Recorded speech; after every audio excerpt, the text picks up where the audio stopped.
இன்றைய நாள் 25/4/2026 சனிக்கிழமை. செய்திகள் வாசிப்பவர் ரேணிகா ஜான் ஒரஞ்சன். மலேசிய தமிழின் பிரதான செய்திகள். முதலில் தலைப்புச் செய்திகள். பிரான்சில் உள்ள அனைத்து தமிழர்களுக்கும் மகிழ்ச்சியான அறிவிப்பு. உலக சைவ பெருமன்றம் பிரான்ஸ் பெருமையுடன் வழங்குகிறது. சைவத் திருவிழா 2026 வரும் ஏப்ரல் 26 ஞாயிற்றுக்கிழமை காலை 10:30 மணிக்கு மிகவும் சிறப்பாக நடைபெறுகிறது. நிகழும் இடம் சல்லே ஆஞ்சலா டேவிஸ் 8 ரூ த லா ஃபிலோசபி 9314 பாண்டி. இந்த விழாவில் இறைவணக்கம், சிவனின் நடனங்கள், கலை நிகழ்ச்சிகள், சைவ சமய அடிப்படையிலான மதிப்புரைகள், மாணவர்களுக்கான மதிப்பளிப்பு, மேலும் பல சிறப்புகள் இடம்பெறுகின்றன. பக்தியுடன் குடும்பத்துடன் கலந்து கொண்டு இந்த ஆன்மீக விழாவை சிறப்பிக்க அனைவரையும் அன்புடன் அழைக்கிறோம். நன்றி. வங்கிக் கணக்குகளை சூறையாடும் புதிய வகை டிஜிட்டல் மோசடி.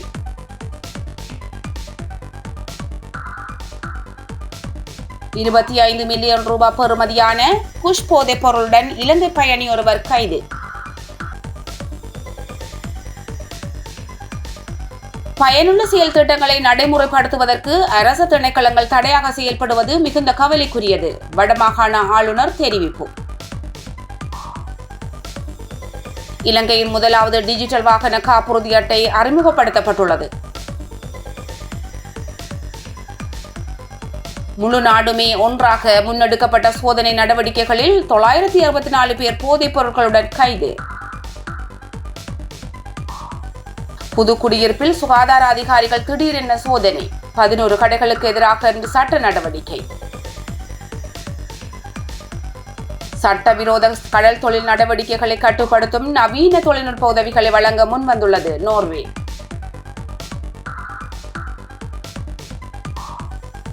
மேற்காசியாவுக்கு வருகை தந்துள்ள 3வது அமெரிக்க விமான தாங்கி கப்பல். தொடர்வது விரிவான செய்திகள். முதலில் தாயக செய்திகள். வங்கிக் கணக்குகளை சூறையாடும் புதிய வகை டிஜிட்டல் மோசடி குறித்த தகவல்களை இலங்கை போலீசார் கண்டறிந்துள்ளனர்.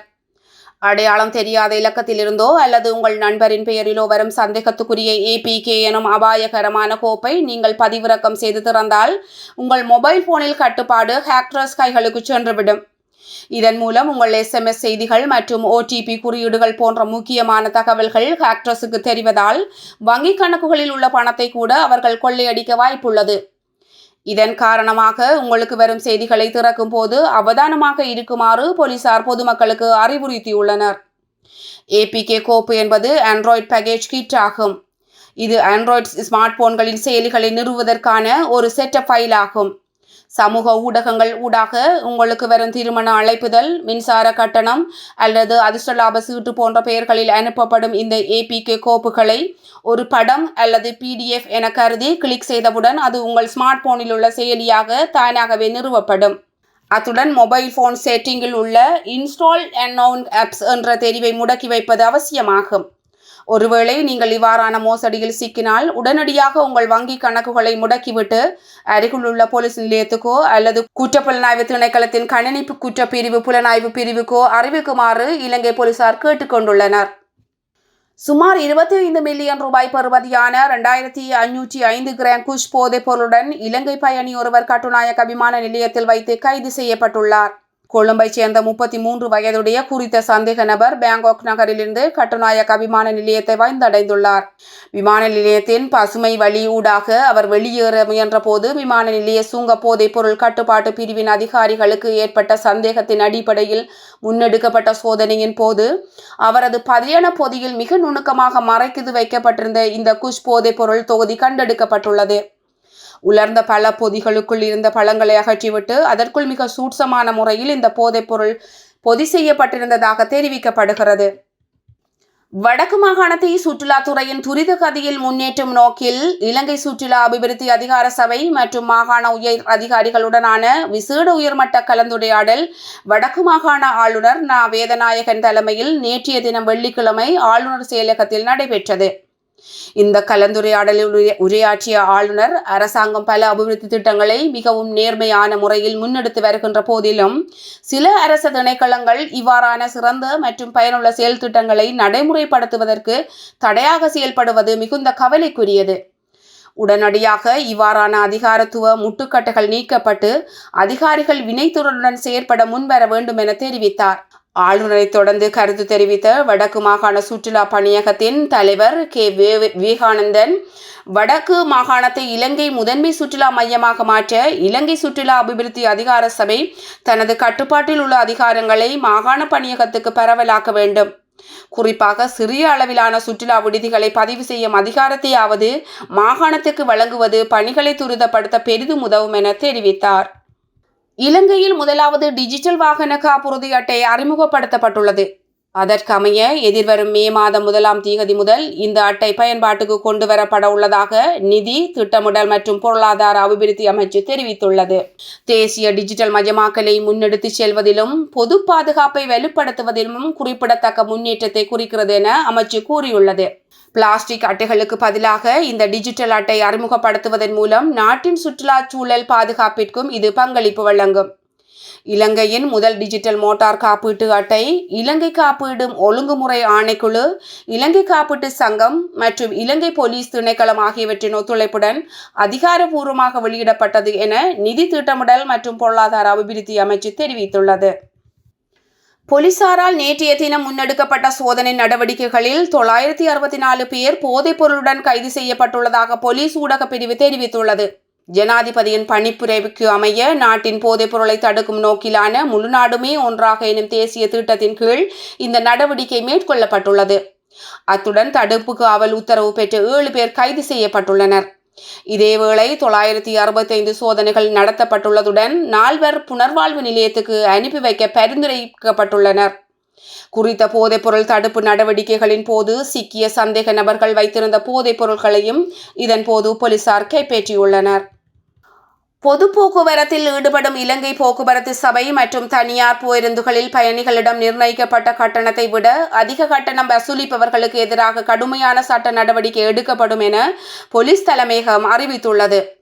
நிர்ணயிக்கப்பட்ட கட்டணத்தை விட அதிக பணம் வசூலிக்கப்படுவதாக கிடைக்கப்பெற்ற பொதுமக்களின் முறைப்பாடுகளுக்கு அமைய இந்த நடவடிக்கை எடுக்கப்பட்டுள்ளது. போலீசாரும் தேசிய போக்குவரத்து ஆணைக்குழு அதிகாரிகளும் இணைந்து மேற்கொண்ட சோதனைகளின் போது இவ்வாறான மோசடிகள் இடம்பெறுகின்றமை உறுதி செய்யப்பட்டுள்ளது. எனவே பேருந்துகளில் பயணிக்கும் போது நிர்ணயிக்கப்பட்ட கட்டணத்தை விட கூடுதலான தொகையை வழங்க வேண்டாம் எனவும் அறிவுறுத்தப்பட்டுள்ளது. இவ்வாறான சட்டவிரோத செயல்களில் ஈடுபடும் போது பேருந்துகள் குறித்து 118, 119 ஆகிய துரித தொலைபேசி இலக்கங்கள் ஊடாகவோ அல்லது அருகிலுள்ள போலீஸ் நிலையத்திலோ முறைப்பாடு வழங்குமாறு போலீசார் பொதுமக்களிடம் கோரிக்கை விடுத்துள்ளனர்.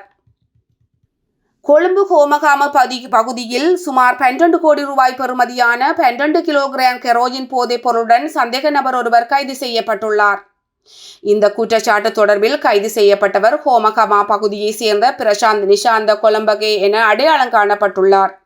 இவர் வெளிநாட்டில் தலைமறைவாக இருக்கும் பாதாள உலக குழு உறுப்பினரும் பாரிய போதைப்பொருள் கடத்தல்காரருமான கோமகா ககன என்பவரின் போதைப்பொருள் வியாபாரத்தை இலங்கையிலிருந்து வழிநடத்துபவர் என ஆரம்பகட்ட விசாரணைகளில் தெரிய வந்துள்ளது. ஏற்கனவே போலீஸ் காவலில் உள்ள சந்தேக நபர்களிடம் மேற்கொள்ளப்பட்ட நீண்ட விசாரணைகளின் அடிப்படையில் கிடைத்த இரகசிய தகவல்களுக்கு அமைய இந்த விசேட கைது நடவடிக்கை முன்னெடுக்கப்பட்டுள்ளது. கொழும்பு மறைமாவட்ட ஆயர் கர்தினால் மெல்கம் ரஞ்சித் ஆண்டகை இவருடைய இறுதியில் தனது பதவியிலிருந்து ஓய்வு பெறப் போகிறார் என சமூக வலைதளங்களிலும் சில ஊடகங்களிலும் வெளியாகும் செய்திகள் முற்றிலும் உண்மைக்கு புறம்பானவை என்று கொழும்பு மறைமாவட்ட வெகுஜன தொடர்பு பணிப்பாளர் அருத்தந்தை ஜூட் கிருஷாந்த தெரிவித்தார். கர்தினாலின் பதவி நிலுவை குறித்து வத்திக்கானிடமிருந்து இதுவரை எவ்வித உத்தியோகபூர்வ அறிவிப்புகளும் கிடைக்கப்பெறவில்லை. கத்தோலிக்க திருச்சபையின் சட்டக்கோவையின்படி ஓர் ஆயர் தனது 80வது வயதை எட்டும் போது ஓய்வு பெறுவது குறித்து பரிசீலிக்கப்படும். இருப்பினும் அந்த பதவியில் நீடிப்பதா அல்லது ஓய்வு பெறுவதா என்பது குறித்து இறுதி முடிவை எடுக்கும் அதிகாரம் பரிசுத்த பாப்பரசரிடமே உள்ளது. கர்தினால் மெல்கம் ரஞ்சித் ஆண்டகைக்கு அடுத்த ஆண்டு 80 வயது பூர்த்தியாக உள்ள நிலையில் இந்த ஆண்டு இறுதிக்குள் கொழும்பு மறைமாவட்ட தலைமைத்துவத்தில் மாற்றம் ஏற்படும் என சில ஊடகங்கள் செய்திகளை வெளியிட்டிருந்தன. இவ்வாறான செய்திகளில் எவ்விதமான உண்மையும் இல்லை என்று அருள்தந்தை ஜூட் கிருஷாந்த திட்டவட்டமாக தெரிவித்தார். முல்லைத்தீவு புதுக்குடியிருப்பு சுகாதார வைத்திய அதிகாரி பணிமனைக்கு உட்பட்ட வள்ளிபுரம், தேவிபுரம், உடையார்கட்டு மற்றும் கோம்பாவில் பகுதிகளில் திடீர் சோதனை நடவடிக்கை ஒன்று முன்னெடுக்கப்பட்டுள்ளது. இதன்போது சுகாதார விதிமுறைகளை மீறி இயங்கிய 11 விற்பனை நிலையங்களுக்கு எதிராக சட்ட நடவடிக்கை எடுக்கப்பட்டு மொத்தமாக 2,35,000 ரூபாய் அபராதம் விதிக்கப்பட்டுள்ளதுடன் 3 கடைகளுக்கு சீல் வைக்கப்பட்டுள்ளதாக தெரிவிக்கப்பட்டுள்ளது. திகதி கலாவதியான பொருட்கள் விற்பனை செய்தல், மருத்துவ சான்றிதழின்றி பணியாற்றல், தனிப்பட்ட சுகாதார குறைபாடுகள், குடிநீரின் தரத்தை உறுதிப்படுத்த தவறுதல், கழிநீரை சுற்றுப்புறச் சூழலுக்கு வெளியேற்றுதல் உள்ளிட்ட பல குற்றச்சாட்டுகள் கண்டறியப்பட்டுள்ளன.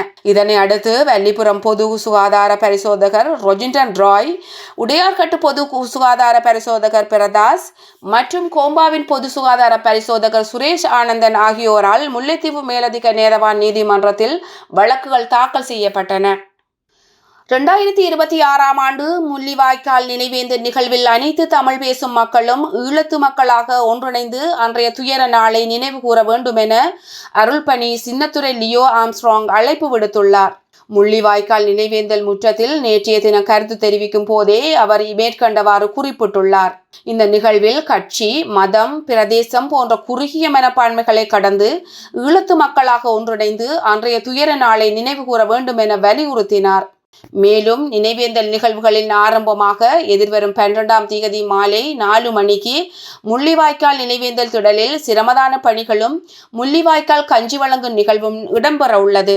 அன்றைய தினத்திலே வடகிழக்கு சார்ந்து தேசிய சிந்தனைகளோடு இயங்குகின்ற சிவில் அமைப்புகள், மே 18ஆம் நாள் பல்வேறு ஒத்துழைப்பை வழங்குகின்ற பிரதிநிதிகள், தாகசாந்திகளை முன்னெடுக்கின்றவர்கள் அனைவரையும் இந்த இடத்திலே அன்போடு அழைத்து நிற்கின்றோம். மேலும் வாரம் முழுவதும் முள்ளிவாய்க்கால் கஞ்சி வழங்கும் நிகழ்வுகள் மூலம் இந்த நினைவேந்தலை இளைய தலைமுறைக்கு எடுத்துச் செல்லும் முயற்சிகளும் முன்னெடுக்கப்பட உள்ளன.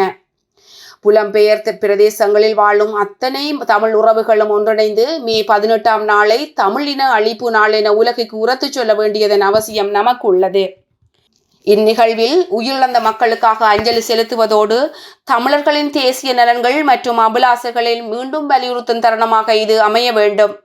இந்த ஆண்டும் பல சமூகங்கள், குழுக்கள், அமைப்புகள் ஒன்றிணைந்து ஒரே குடையின் கீழ் இந்த நினைவேந்தலில் பங்கு ஏற்குமாறு அழைப்பு விடுக்கின்றேன் என்றார்.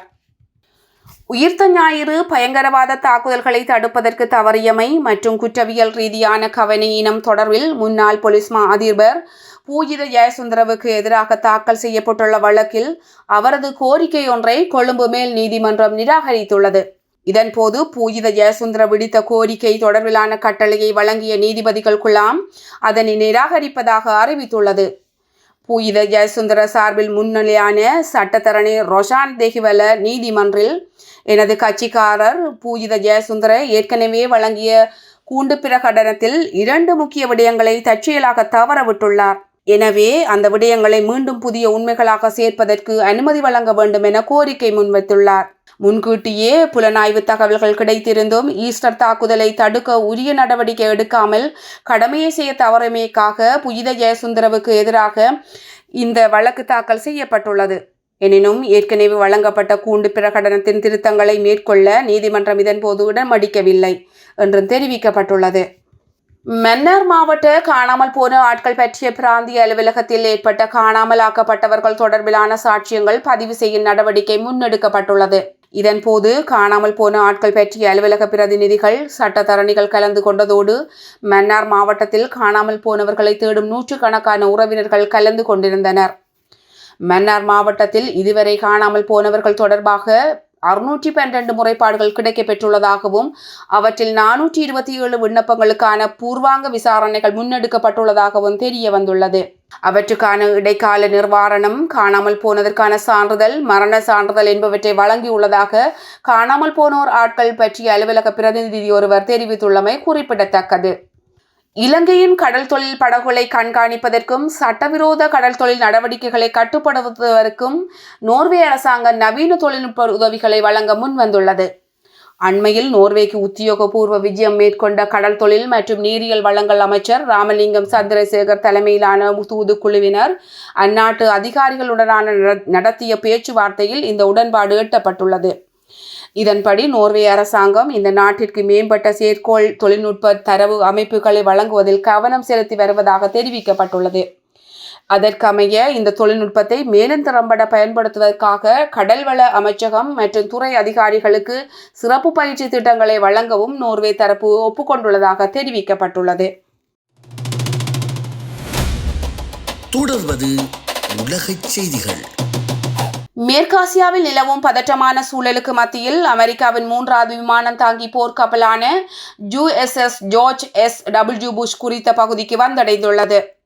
இதன் மூலம் ஆயிரக்கணக்கான மேலதிக அமெரிக்க துருப்புகளும் அதிநவீன போர் விமானங்களும் குறித்த கப்பலில் நிலைநிறுத்தப்பட்டுள்ளன. ஹோர்மூஸ் நீரிணையில் அண்மை காலமாக நீடித்து வரும் குழப்பமான நிலையை தொடர்ந்து ஈரான் கடல் எல்லைக்கு அருகில் இக்கப்பல் நுழைந்துள்ளது. அமைதி பேச்சுவார்த்தைகள் மீண்டும் தொடங்குவதற்கான எந்த அறிகுறியும் தென்படாத நிலையில் இந்த நகர்வு முக்கியத்துவம் பெறுகின்றது. தற்போது USS ஜெரால்ட் ஆர் ஃபோர்ட் மற்றும் USS ஆப்ரஹாம் லிங்கன் ஆகிய கப்பல்களுடன் ஜார்ஜ் S.W. புஷ் இணைந்திருப்பது குறிப்பிடத்தக்கது. ஒரே பிராந்தியத்தில் 3 விமானம் தாங்கி கப்பல்கள் நிலைநிறுத்தப்படுவது மிகவும் அசாதாரணமானது என பாதுகாப்பு ஆய்வாளர்கள் தெரிவிக்கின்றனர். இத்துடன் பனேசியா தமிழின் பிரதான செய்திகள் நிறைவு பெறுகிறது. செய்திகளை தொடர்ந்து பார்வையிட www.panesiatamil.tv என்ற இணையதளத்தை பார்வையிடவும்.